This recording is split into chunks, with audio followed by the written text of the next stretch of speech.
Olá, alunos! Estamos aqui para começar essa nova etapa e hoje a gente vai discutir um tema importantíssimo, mas primeiro eu quero dar uma dica, porque essas aulas aqui a gente pode entender ela como um convite a gente acessar o material e ler o material que a gente produziu, que está nos PETs. A aula que a gente vai discutir hoje, que é sobre cultura, ela está no PET, nessa segunda edição do PET 1, do primeiro ano, né?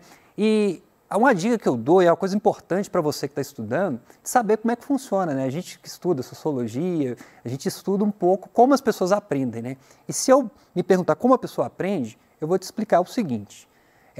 Nessa aula a gente vai falar de uma série de coisas, vai trazer a questão, tentar desconstruir essa lógica do que é o senso comum frente ao tema cultura, mas basicamente você vai, você vai me escutar, eu posso dar uma aula perfeita aqui, você vai entender uma outra perspectiva, mas no máximo, vamos chutar assim, a neurociência ela chuta, você vai apropriar de 20% do conhecimento. Mas se você, depois de assistir essa aula, dar uma analisada no material do PET 1 e observar, e a primeira semana o tema é esse, ler, essa apropriação do conhecimento, ela aumenta mais ou menos para 60% do que você vai aprender. E se você, depois de ter assistido a aula e analisado o material, utilizar isso para analisar o cotidiano, a realidade, ou até mesmo escrever uma redação, algum texto, você tem a consolidação do conhecimento, né? Então, depende muito da gente, do nosso trabalho aqui, mas também depende de como você vai apropriar esse material, né? E essa habilidade que eu estou falando é uma coisa muito cobrada, por exemplo, no Enem, né? Porque geralmente a prova do Enem, o tema não cai solto, ele precisa de analisar uma realidade, uma situação real. Então, o tema que a gente vai discutir hoje, ele é fundamental e a gente ainda vai discutir aquela perspectiva, porque as primeiras aulas que a gente teve no primeiro ano, ela foi bem introdutória, no sentido de mostrar como a sociologia pensa e como analisa os fenômenos e quais são os movimentos que a gente faz para fugir do senso comum. Então a gente hoje vai utilizar isso para ler cultura. E a primeira coisa que a gente tem que fazer é entender como o senso comum pensa a cultura. Vamos lá? Talvez vocês já escutaram várias pessoas falarem frases parecidas como essa, né? Existem pessoas que não têm cultura, e geralmente parte de pessoas que se acham cultas, que têm cultura, até essa palavra assim, a pessoa ter cultura ou não ter cultura é uma coisa que a gente vai problematizar, né? É preciso ter nível para frequentar exposições de arte, né? Geralmente eu já fiz intermediação de acompanhar alunos em exposição, e tem gente que quando os alunos começam a colocar questões que são óbvias, e é a coisa mais natural, né? Se eu ver uma obra de arte, eu tenho uma reação, as pessoas olham assim e falam, essa pessoa não tem nível para frequentar. Será que existe nível para frequentar uma exposição de arte? Que é uma discussão, né? Não se misture com essa gentalha, né? Que é uma coisa clássica, assim, de discutir, que é mais ou menos a lógica da Paola Bracho, né? Não sei se vocês assistiram essa novela, mas a novela, ela brinca muito com isso, essa discussão. E, enfim, eu gosto muito de analisar, é meu tema que eu gosto de analisar. Outra coisa também, né? Por não ter acesso a teatros, espetáculos como óperas, exposições, as crianças da favela crescem sem cultura. Será que ali no meio, nas comunidades, não existe uma cultura? Que a questão é essa, né? Que geralmente a gente olha, inclusive olha com um olhar de fora para lá, e inclusive com um olhar de preconceito, né?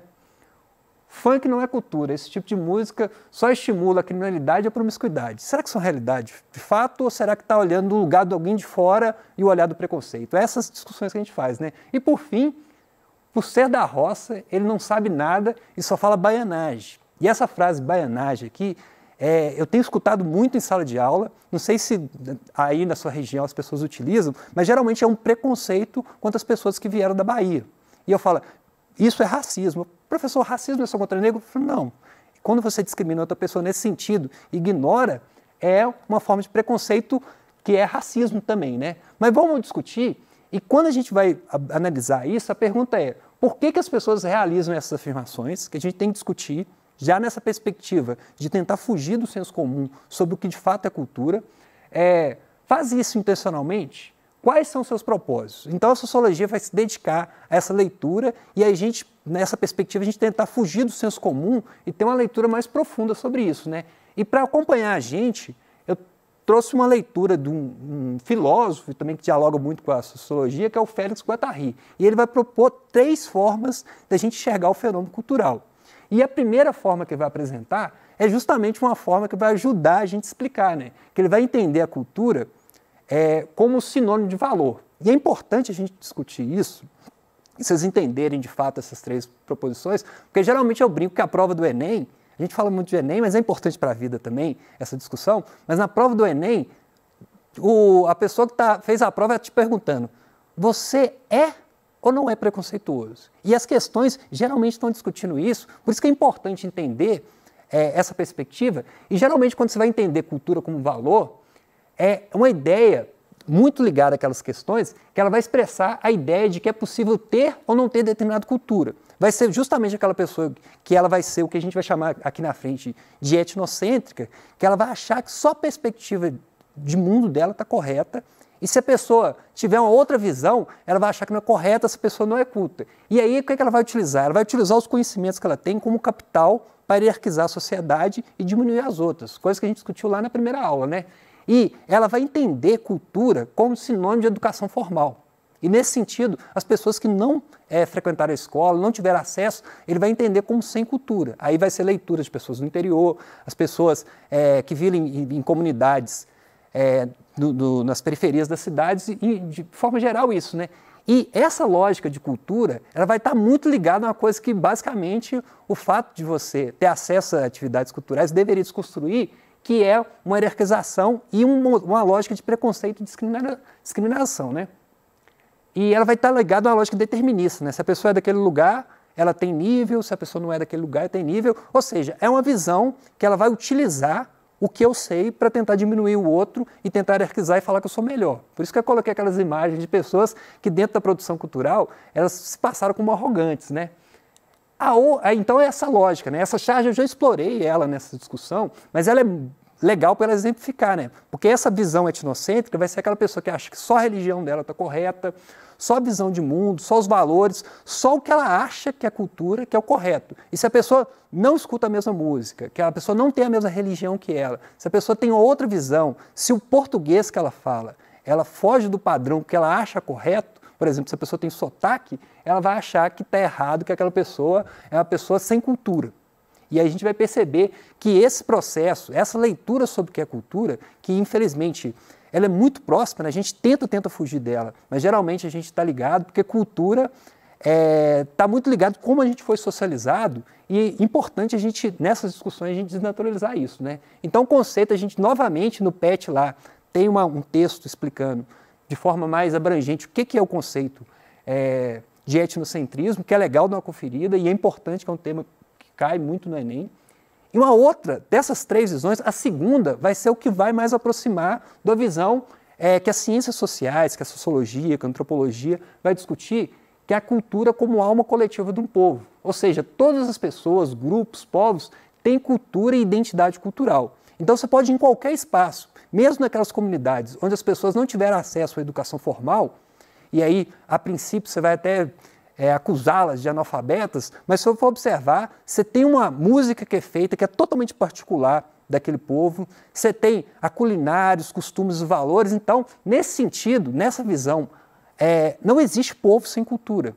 E geralmente é uma visão que vai ajudar a gente a fugir dessa lógica preconceituosa, entender, em vez de entender a cultura como uma coisa hierarquizável, eu leio muitos livros, eu assisto muitos filmes de arte, a pessoa entender que existe diversidade, né? E as culturas são várias. Igual no Brasil, a gente é um país multiétnico, a gente tem uma diversidade cultural enorme.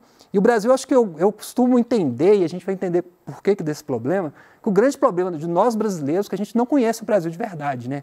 Quando você tem contato com pessoas que não são do Brasil, geralmente na faculdade eu tive muito contato com pessoas que eram de outros países, ele acha o Brasil maravilhoso, porque ele consegue enxergar uma coisa que a gente é natural. E mais que isso, né? De forma geral, o fato da galera não ter muita grana, a pessoa não consegue viajar. Então, a maioria das pessoas, por exemplo, aqui em Minas, devido à questão de falta de grana, de acesso, as pessoas não conseguem, por exemplo, conhecer o Nordeste, conhecer a Bahia, e fica só no mundo restrito, que geralmente é o mundo dele, à sua volta, que tem muita cultura, mas quando a gente acredita na outra explicação do que é cultura, a gente acaba achando que a gente não tem cultura. E mais que isso, né, a pessoa não começa a conhecer outros espaços. Isso é importante nessa discussão. E aí a gente vai observar, né? E o brasileiro, geralmente, a gente tem uma discussão que o brasileiro, de forma geral, é uma coisa que a gente tenta superar muito, ele sofre meio que essa lógica de síndrome de vira-lata, né? De não valorizar as coisas que é nossa e essa discussão. E quando a gente faz essa outra perspectiva sobre a cultura, a gente começa a se reconhecer, conhecer a minha cultura, a minha lógica e também respeitar do outro. Porque quando eu conheço e me reconheço, eu começo a respeitar o outro também, né? E esses conceitos vai estar ligado muito a essa lógica de valorização da diversidade cultural, valorizar a coexistência, né? Ou seja, em vez de hierarquizar e falar, minha cultura é melhor, superior, cultura, não existe hierarquia, existem as culturas diferentes e a gente tem que valorizar, né? Por exemplo, eu não me desprendo do meu sotaque, né? Óbvio que se eu for fazer uma palestra e tudo, eu não vou usar menos lá e essas discussões, mas o fato de eu falar o mineirês, que é a nossa língua, isso faz parte de mim, faz parte da minha identidade, né? E é legal porque quando você sai de Minas, é só botar o pé fora de Minas, que você não precisa falar nada. E a pessoa pergunta, Marcos, você é de Minas? Eu falo, uai, como é que você descobriu? Então faz parte da nossa identidade, né? E essa lógica, essa perspectiva, quando eu entendo isso, eu fujo de leituras preconceituosas do outro e também não aceito leituras preconceituosas frente à minha cultura e minha forma de existir, o meu lugar. Isso é importantíssimo demais a gente entender para desconstruir aquela lógica e de quebra a gente vai acertar todas as questões do Enem que vai discutir isso, né? Que o Enem sempre é essas armadilhas, né? Você é etnocêntrico? Você entende cultura como valor e quer hierarquizar? Ou senão você acredita que você tem menos cultura que a outra pessoa só porque tem acesso? E por favor, eu não estou falando de forma alguma de mal de ópera, de teatro, de cinema, não. Eu estou falando que tem pessoas que entendem isso e uma lógica preconceituosa de entender a cultura como capital, uma forma de hierarquizar, né? E quando a gente vai discutir essa questão, isso é importante também, a gente vai aproximar de uma visão antropológica do que é cultura, né? E a antropologia é uma parte das ciências sociais que ela se dedica, assim, arduamente ao estudo da cultura. E, por exemplo, tem várias definições sobre isso, né? Mas vamos a algumas definições, o que a antropologia entende como cultura. A primeira coisa que a antropologia vai entender é a coisa que a gente já viu na aula de introdução de socialização, que a cultura é a segunda natureza. Ou seja, o ser humano ele nasce com a potência enorme, mas muito do que ele vai ser está ligado ao contexto que vai ser inserido, né? Por exemplo, quando eu nasci, eu não vou inventar a língua, eu já vou utilizar a linguagem, e se eu nasci no interior de Minas, eu vou usar a linguagem característica do interior, e essa aí é a minha identidade. Já se eu nasci na Bahia, eu vou utilizar essa questão do sotaque, enfim, é uma coisa muito legal, uma coisa rica dentro da cultura brasileira, mas nem sempre é bem administrado, né? Eu tenho o costume de receber alunos de outras regiões, tenho que dar essa aula e explicar para os alunos por que a pessoa fala diferente, ela tem um outro sotaque e por que isso não é ruim nem bom. Isso aí é uma questão da diversidade cultural e não vai fazer a pessoa ser melhor nem pior. Mas o preconceito, geralmente, na sala de aula, costuma ser forte quando a pessoa que tem uma outra sotaque. Da mesma forma, quando o mineiro sai de Minas Gerais, as pessoas começam a tratar a gente de uma forma que a gente falou, eu não sou assim. E as pessoas começam, é uma palavra difícil também que a sociologia utiliza, eles começam a tratar a gente de forma estereotipada, né? Como uma imagem construída do que aquele mineiro que passa na televisão, que a gente olha e fala, cara, pessoalmente, eu apreciei muito o mineiro, mas mineiro não é assim, né? A gente tem um estereótipo, que a televisão, a mídia costuma trabalhar muito com isso, né? Uma outra visão do que é cultura, que é legal também, vai entender a cultura como a lente que eu vejo o mundo. Isso é muito, dialoga com a obra de um antropólogo que chama Franz Boas, que ele vai entender que cada cultura é como se a pessoa tivesse uma lente e enxergasse o mundo. Uma coisa interessante que ele vai apontar nos estudos dele, que acho que é bom exemplificar, é que o esquimó, e ele estudou os povos esquimós, o esquimó ele consegue enxergar dezenas de tonalidades brancas, porque o olhar dele foi treinado para isso. A gente chega lá na região que ele vive, que só tem gelo, a gente só enxerga um tipo de branco, né? Então, até o olhar, a forma como a gente vê o mundo, ele é permeado pela nossa cultura. E tudo é assim. E aí, a gente tem que entender isso e entender essa lógica de diversidade. E uma outra definição, que ela vai estar ligada a essa questão de teia, que dialoga com outro sociólogo, outro antropólogo, que chama Clifford Geertz, que ele fala que o que é cultura? É a teia de significados tecidas pelos próprios humanos e na qual eles não podem ser libertados. Que é uma coisa muito legal, porque a cultura, por mais que a gente nasça, ela já esteja pronta, a gente vai construindo ela. E aí essa ideia de uma construção, um avião sendo construído em plano voo, e a sociedade é assim, e a cultura é assim, chega nessa lógica, né? Que é importante a gente entender, que a cultura não fica parada, não é estática, a cultura sempre está mudando. As culturas indígenas são assim, né? Que a gente quer enquadrar o indígena num espaço que não é esse, né? Porque o indígena, a cultura dele também é dinâmica, né?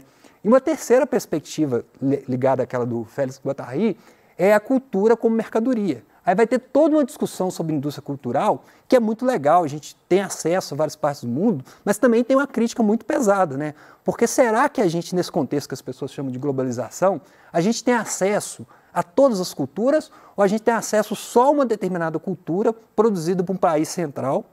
E a gente, por exemplo, o cinema que a gente vê, até com essas questões do streaming, várias pessoas que têm acesso à TV a cabo e tudo, a gente consegue ver filmes de outros países. Mas, de forma geral, é muita influência só de um país central, que é os Estados Unidos, e a gente acaba que fica muito sobre essa linha de influência, né? Isso, fora que aí você está transformando também a cultura em uma mercadoria. E aí você tem toda uma lógica, que a gente tem essa questão de ser crítico frente a esse processo, tem todo um ramo da sociologia que vai analisar isso, mas um outro passo que a gente vai dar nessa discussão, e aí é uma coisa assim, que é importante a gente entender, é sobre patrimônio cultural. E aí, o que seria o patrimônio cultural? É a cultura material e imaterial representado os tipos de patrimônios que existem, né? Então, cada cidade, cada local tem um tipo de patrimônio. Esse patrimônio pode ser material e imaterial, mas ele, na verdade, a gente entende que as cidades têm almas, né? Cada um tem uma alma, uma identidade, e às vezes essas marcas são apontadas por elementos materiais, por exemplo, a igreja. Uma igreja é importante, geralmente quando a gente vai estudar patrimônio cultural, é o mais evidente que a gente chega na cidade e, por exemplo, se a gente for em Ouro Preto, não dá para ignorar a cultura que tem impressa lá, né? E geralmente quando você tem essas questões das igrejas, dos museus, dos espaços públicos, dos monumentos, isso vai contar a história da cidade. E aí, por exemplo, se você for lá aqui em Belo Horizonte, você tem vários monumentos que são marcados, assim. Se você pegar e botar uma foto, não precisa colocar nenhum nome. Se tiver a igrejinha da Pampulha, as pessoas falam, isso é Belo Horizonte. Então, é importante a gente entender isso, esse patrimônio. E quando você destrói um patrimônio desse, e a luta para a gente discutir, né, porque geralmente tem um processo que a gente chama de tombamento, que é um processo que não permite que tenha alterações arquitetônicas. Geralmente a cidade cresce e tem a tendência de querer destruir esses monumentos. Então, quando a gente vai tombar, é preservar uma parte desse patrimônio, né? Uma outra dimensão que a gente tem é a dimensão imaterial dessa parte, né? Que está ligada a saberes e fazeres de determinadas populações e tem coisas o mais amplas possível. Por exemplo, aqui a gente tem, ligada à dança, a gente tem, por exemplo, a Irmandade Nossa Senhora do Rosário de Ribeirão das Neves, que é um patrimônio imaterial da cidade de Ribeirão das Neves. E é legal nesse processo, porque quando a gente chega nas periferias, como geralmente é muito recente a ocupação, ou o patrimônio cultural que tinha, ele foi engolido pelo processo de desenvolvimento, as pessoas acham que ali não tem cultura a ser preservada, né? E, por exemplo, você vai lá, você tem toda a dança e tudo. E geralmente as igrejas, tudo tem muito ligado isso, né? Outra coisa também muito importante, e aí no outro extremo, né, que a gente fala de uma discussão muito tradicional, o movimento hip hop também é isso, né? Se for pegar o movimento do hip hop, a pessoa que está dentro do movimento hip hop, aquilo ali é muito mais que a dança, é muito mais que a música, é muito mais que o grafite. É a forma de existir que ele expressa pelo hip hop. A mesma coisa acontece em toda a expressão artística, né? Se for olhar o frevo e tudo. E em Minas Gerais tem aquela questão, né, que o saber tradicional de determinadas quitutes e tudo também foi registrado como bem material igual o queijo, né?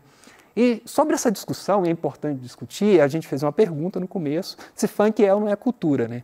E a discussão é o seguinte, eu estudo isso e vou confessar, se for pegar minha playlist lá, não tem funk, a princípio eu sou uma pessoa que não gosto de funk. Mas o fato de eu não gostar do ritmo permite eu classificar e fazer o que as pessoas fizeram e construir um discurso ideológico para eu falar o que é bom ou ruim. E, geralmente essa discussão do funk, e o funk ele é importante, porque geralmente as pessoas perguntam, professor, mas o sexismo incluído nessa discussão, que sexismo é como a desvalorização das mulheres e tudo. A resposta que eu tenho para essa pessoa é a resposta não de sociólogo, mas de artista, né? Que também eu sou músico e tudo, minha aventura compor, e quando você percebe o artista, geralmente é uma parabólica aberta. E eu vou reproduzir os valores e os costumes. E como o machismo, o sexismo, ele é estrutural, você for observar em todas as produções musicais brasileiras, você vai no samba, em todo espaço tem isso, né? E para finalizar, vou falar do ritmo que eu gosto, que é rock. O rock, quando ele surgiu, era som de preto, de favelado, mas quando tocava ninguém ficava parado. Ou seja, o rock, quando ele surgiu entre as populações negras, pobres norte-americanas, e ele foi apropriado. Por exemplo, o Elvis Presley, para terminar aqui essa discussão, para a gente entender como é que é o processo, foi uma espécie de higienização. O Elvis Presley foi mais ou menos a Anitta, né? Eles pegaram um homem branco, porque o racismo é muito forte, colocaram, suavizaram as letras e colocaram para sucesso. Hoje o rock é a classe média, enfim, discute. A mesma questão com o samba. O samba, quando ele surgiu, era hiper discriminado e tanto o samba como o rock tinha leis e movimentos para proibir esses ritmos, que hoje são o quê? O que a gente entende como o máximo da cultura. Então, só para essa colocação, para a gente entender essa diferença e entender como é importante discutir cultura a partir do lugar de não preconceito e lugar da visão do outro. No mais, espero que tenha ajudado. Leia o PET. Muito obrigado.